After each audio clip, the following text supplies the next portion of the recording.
আমার বয়স হচ্ছে এই ক্রিকেট বোর্ডে হচ্ছে ৩ মাস। সো এই সমস্যাগুলো দেখছি। ক্রিকেট প্রশাসনে নতুন অধ্যায়ের পথে বাংলাদেশ।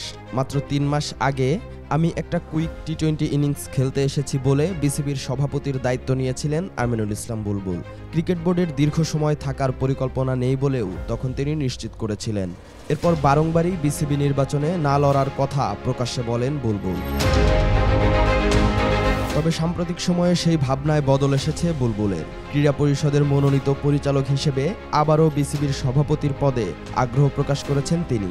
সিলেট জেলা স্টেডিয়াম পরিদর্শনে গিয়ে বুলবুল বলেন, ক্রীড়া পরিষদের মনোনীত পরিচালক হয়ে আবার বিসিবির সভাপতি হতে আপত্তি নেই তার। একই সাথে পরিচালক পদে নির্বাচন করতেও আগ্রহী তিনি। অক্টোবরের প্রথম সপ্তাহে অনুষ্ঠিত হবে বিসিবির পরিচালনা পর্ষদের নির্বাচন। সোমবার আনুষ্ঠানিকভাবে সেই তারিখ ঘোষণা করা হয়েছে এবং কয়েকদিনের মধ্যে বর্তমান সভাপতি আমিনুল ৩ সদস্যের নির্বাচন কমিশন গঠনের জন্য নাম সুপারিশ করবেন। এরপরই শুরু হবে পুরো নির্বাচনী ডামাডোল। এগুলো আমাদের বুঝতে হবে এবং কাজ যত তাড়াতাড়ি।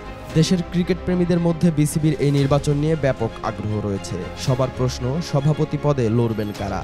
জাতীয় দলের সাবেক অধিনায়ক তামিম ইকবাল ইতিমধ্যে জানিয়েছেন তিনি বিসিবি নির্বাচনে অংশ নেবেন।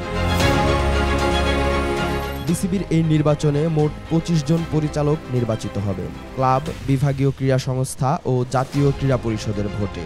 সভাপতি নির্বাচন মূলত এই পরিচালকদের মধ্যেই হয়। অক্টোবরের প্রথম সপ্তাহে আমরা ইনশাআল্লাহ ইলেকশন করব এবং প্রপার ইলেকশনই করব।